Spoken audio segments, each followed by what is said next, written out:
Bismillahirrahmanirrahim. Assalamualaikum warahmatullahi wabarakatuh.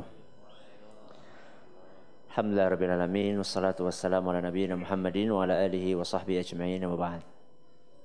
Kata panitia tadi, kata Bung Amor atau kata Abu Tako ya. Nah, Abu Tako aja ya. Kata Abu Tako tadi sekarang perkenalan. Kenalan apa ya? Nama sudah ada di depan. Ya mungkin sedikit bercerita tentang latar belakang kami. Mungkin ada yang belum tahu dan banyak yang belum tahu. Nama kami seperti apa yang ada di hadapan Bapak Ibu sekalian. Abdullah Zain. Saya dilahirkan pada tahun 1980. Sekitar 36 tahun yang lalu di sebuah kota kecil di Jawa Tengah namanya Purwokerto. Ya, pernah dengar nama Purwokerto? Pernah? Barusan? Aduh, kasihan banget di Purwokerto. Saya lahir di Purwokerto pada tanggal tepatnya 1 Juli 1980. Biasa besar SD, nah TK SD, kemudian setelah itu Allah melalui tangan orang tua kami memondokkan kami di Pondok Modern Gontor selama 6 tahun, SMP dan SMA-nya di sana. Dari Gontor alhamdulillah kemudian Allah Azza wa Jalla memberikan karunia yang lebih berharga dari apapun yang kami dapatkan setelah Islam tentunya, yaitu mendapatkan peluang untuk bisa melanjutkan studi di Universitas Islam Madinah di kota Rasul Sallallahu Alaihi Wasallam, yang Nabi Sallallahu Alaihi Wasallam pernah mengatakan bahwasanya iman itu di akhir zaman akan kembali ke Madinah. Jadi iman nanti pada hari kiamat atau menjelang akhir zaman itu akan kembali ke Madinah. Kama tadkhulul hayyatu ila juhriha, sebagaimana mirip ular ketika kembali kemana? Ke sarangnya. Ya. Jadi sumber keimanan dari Madinah awalnya, kemudian kembali lagi ke Madinah. Dan alhamdulillah Allah Subhanahu wa taala memberikan karunia yang luar biasa, dan itu bukan karena kami pinter, bukan karena kami hebat. Kalau ngelihat kepandaian mungkin masih banyak yang pandai. Saya ingat saat itu ketika tes masuk ujian itu atau tes pendaftaran, saya ingat banget saat itu ketika dites sama dosen. Jadi prosesnya itu mereka datang ke Indonesia mencari bibit-bibit tamatan-tamatan setingkat SMA yang kira-kira mereka anggap layak untuk bisa ikut masuk ke Madinah. Nah, ketika pas tes lagi ujian itu, saya ingat sekali saat itu masuknya berdua. Jadi masuknya dua orang. Nah, ketika masuk dua orang itu, pas yang di samping saya itu ditanya sama dosen pengujinya, kamu punya modal apa? Maksudnya kamu punya kemampuan apa sehingga kami layak memilih kamu? Dia bilang, saya punya hafalan Quran 30 juz. Itu di samping saya. Beliau memang dari Kudus. Kudus itu terkenal dengan kota yang banyak penghafal Al-Quran di dalamnya. Dia bilang di samping saya, berapa kamu punya modal apa? 30 juz. Habis itu anak yang ditanya kedua, kamu punya modal apa? Juz 30 katanya. Itu keadaan saya saat itu ketika lagi diuji. Terus terang ketika saya dengar dia ngomong 30 juz, saya langsung ngeper itu. 30 juz. Sedangkan saya ditanya juz 30. Dan saat itu sudah ya bismillah lah, antara pesimis tapi juga rada-rada optimis ya. Tapi subhanallah, ternyata dari sekian orang 30 kalau nggak salah, ana dan beliau masuk. Yang 30 juz sama yang juz 30. Alhamdulillah masuk dua-duanya.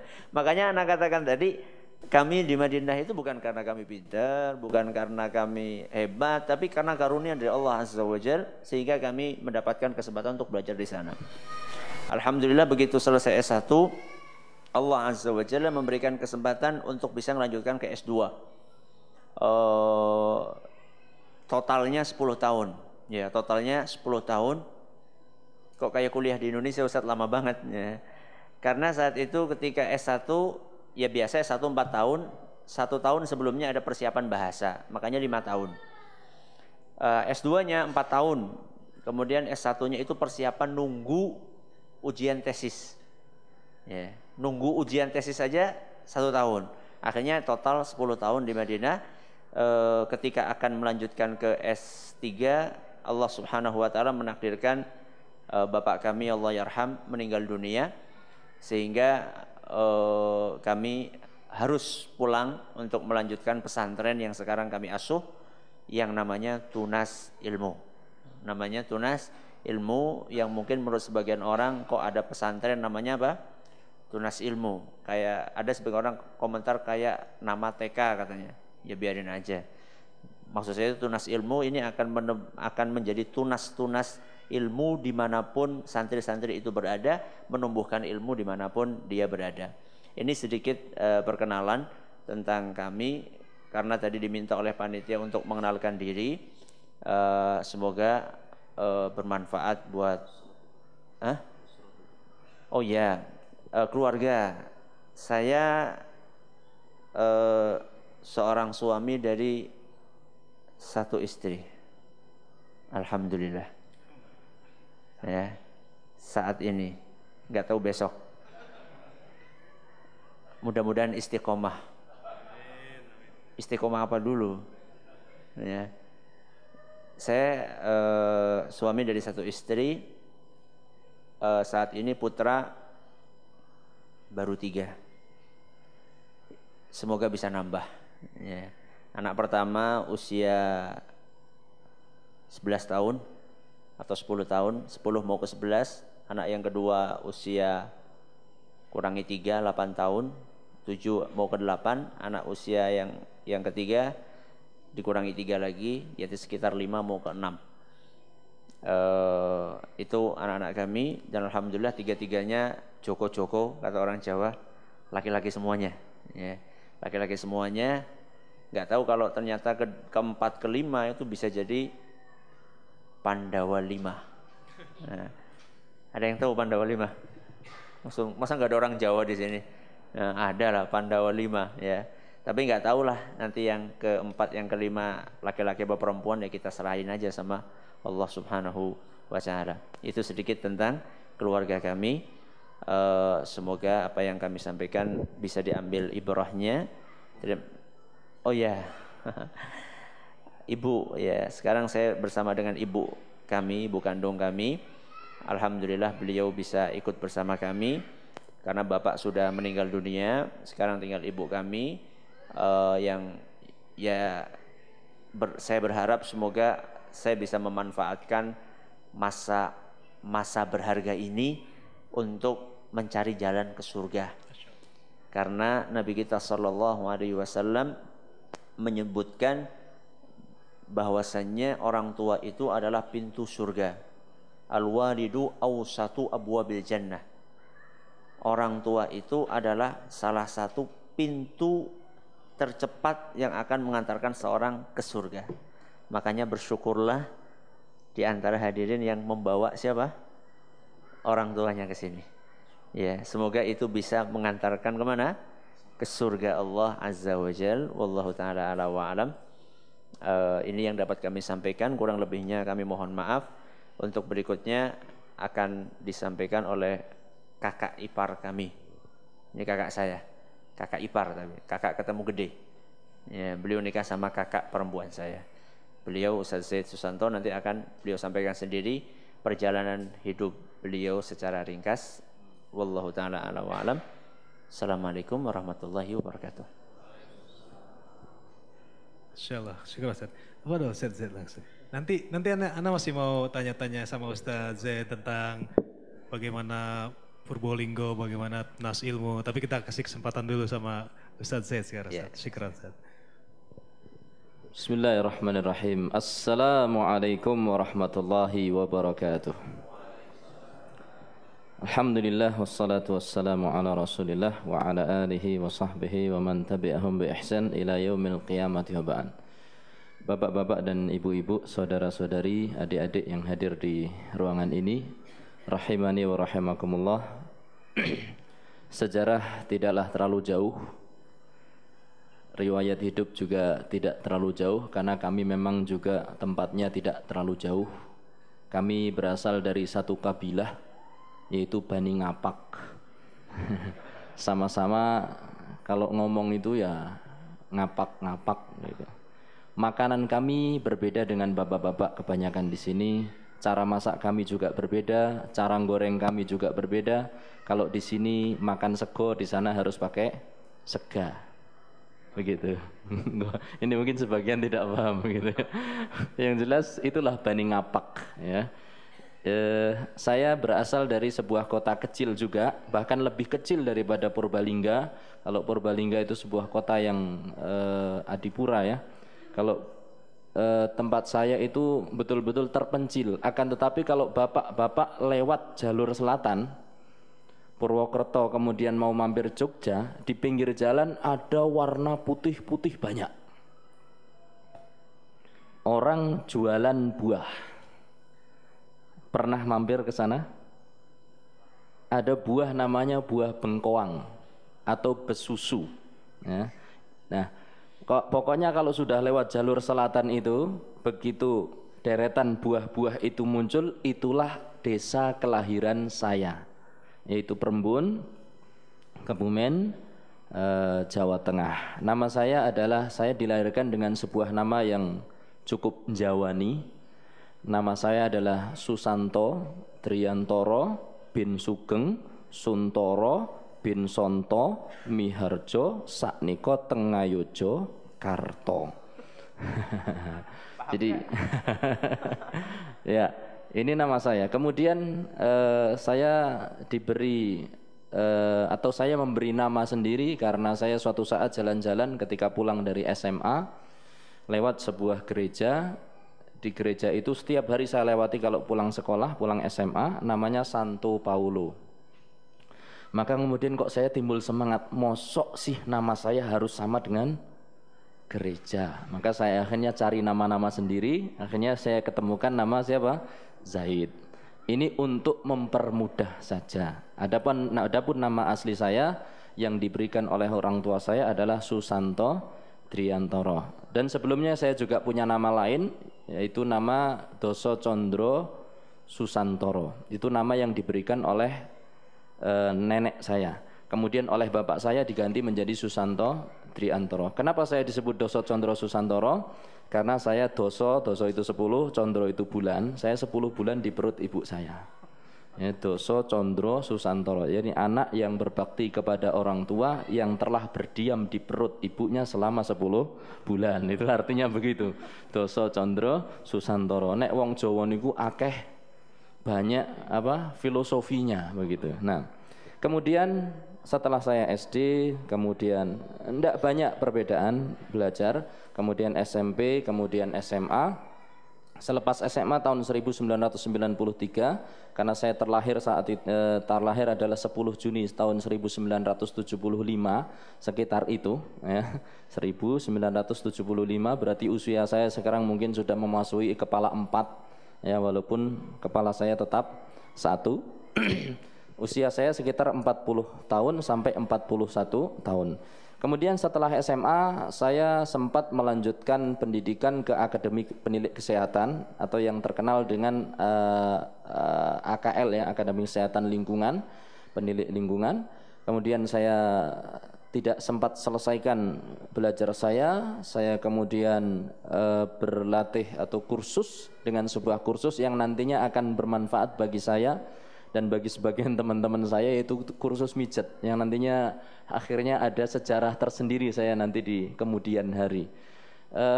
Kemudian setelah itu saya melanjutkan di Pondok Pesantren Islam Al-Irsyad Tengaran Salatiga sekitar 2 tahun.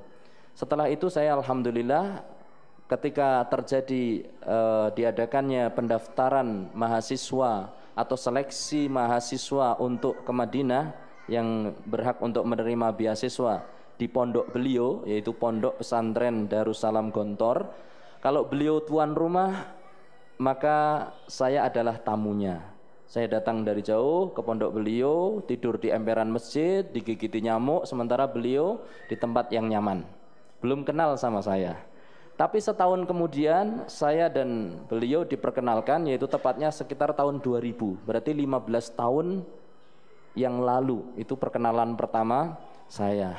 Intinya kemudian secara singkat, walhamdulillah betul seperti yang dikatakan oleh Ustadz Abdullah Zain, bahwasanya yang kesana itu bukanlah orang yang pinter, maka tidak setiap yang kesana kalau ditanya dalil itu bisa, kalau ditanya hukum semuanya pasti bisa menjawab, kalau diberikan sebuah permasalahan dia bisa menyelesaikan, kalau menghadapi permasalahan belum tentu dia adalah orang yang paling hebat, belum tentu. Karena yang diberi ke sana adalah orang yang mendapatkan taufik ke sana, sebagaimana sebagian orang mendapatkan taufik ke tempat lain, mendapatkan petunjuk oleh Allah untuk ke tempat yang lain. Kemudian seperti yang beliau katakan, saya juga begitu. Ketika ujian, saya bukanlah orang yang menonjol dalam hafalan, kemudian bukanlah orang yang pintar dalam berbahasa Arab, terlebih lagi bahasa Inggris. Saya saat itu bersama dengan satu angkatan saya atau satu generasi, bukan satu angkatan, satu generasi di Pondok Pesantren Islam, Pondok Pesantren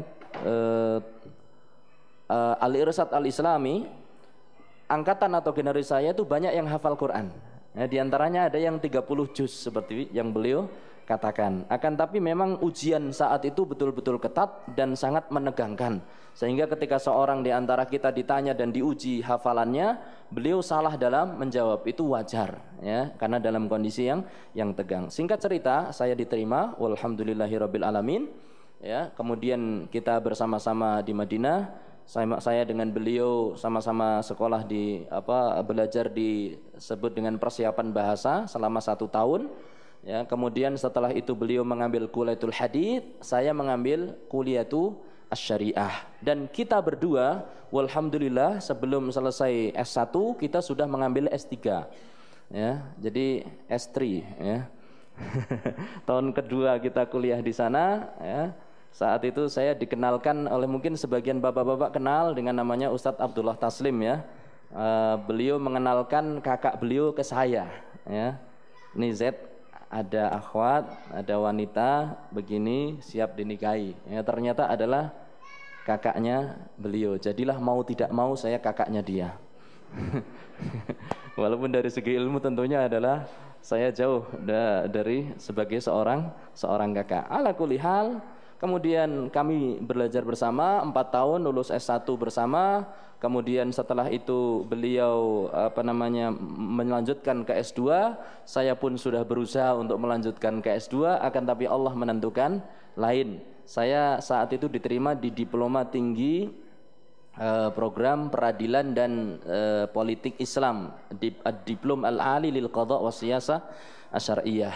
Kita 1 tahun, dan ternyata subhanallah di antara hikmah yang saya petik, kenapa Allah Subhanahu wa taala atau apa hikmah di balik Allah menentukan saya tidak diterima di S2, saat itu ternyata ibu saya adalah sedang menderita sakit yang cukup parah yang mengharuskan saya kembali. Sehingga saat itu saya mendapatkan telepon dari Madinah, dari Indonesia. Saya sampai seperti orang yang berjalan terlongong-longong dan tidak sadarkan diri. Artinya mau kemana berjalan itu seakan-akan bingung karena mendengar kabar ibu. Naam. Jadi kalau boleh cerita, saya itu suatu saat atau malam hari itu kayak mendengar panggilan. Ini san begitu ya. Dan itu panggilan yang khas dari ibu saya kepada saya. Saya karena merasa nggak enak, saya telepon ibu saya. Biasanya saya telepon hari Jumat, hari libur, Jumat pagi. Itu saya telepon, ternyata yang ngangkat bukan ibu saya. Yang ngangkat adalah tetangga saya. Dia katakan, ini siapa? Saya Santo. Oh, ini Mas Santo. Iya betul. Ibu jatuh. Nah, itulah hikmah kenapa saya walhamdulillah tidak diterima di S2 di antara hikmahnya. Wallahu taala a'lamu biswab. Akan tapi walaupun beliau hanya sebatas S2, saya juga S1, tapi kita sama-sama sudah mendapatkan S3 alias S3. Dari istri saya walhamdulillah terlahir seorang anak yang sekarang berumur sekitar 7,5 tahun, yang saya beri nama dengan Usamah. Maka saya lebih biasa terkenal di kalangan teman-teman dengan nama Abu Usamah Zaid Susanto. Kegiatan saya sekarang adalah membantu pelajaran beliau atau pengajaran beliau di Pondok Pesantren Tunas Ilmu Purbalingga. Kemudian juga masih ada beberapa kegiatan dakwah di kota Yogyakarta. Demikian yang bisa saya sampaikan secara ringkas kehidupan saya. Ya, tidak banyak apa yang saya sampaikan karena rata-rata ya hampir samalah yang namanya sejarah hidup. Demikian wallahu taala a'lam. Saya kembalikan kepada Abu Tako. Nah. Baik, apa nanti ini kajian ini, acara ini bersifat umum ya, artinya tidak dikhususkan pada satu golongan orang, tapi memang umum. Dan insya Allah tidak bisa diklaim atau dijadikan ini sebagai kajian si anu atau si ini, tapi ini adalah kajian dan liburan umum. Jadi tidak dikhususkan untuk kajian-kajian tertentu insya Allah. Dan jangan sungkan untuk bertanya selama di sini, karena kapan lagi gitu kita bisa ada sama-sama dengan dua ustadz yang masya Allah ilmunya luar biasa nanti. Karena kalau sudah di kajian biasa itu juga ustadz jarang-jarang ke Jakarta ustadz ya. Ya, makanya di sini selama kita di sini nanti fadol untuk ditanya sebanyak-banyaknya. Insya Allah ustadz nggak keberatan. Asal jangan tanya pas waktu tidur. Baik.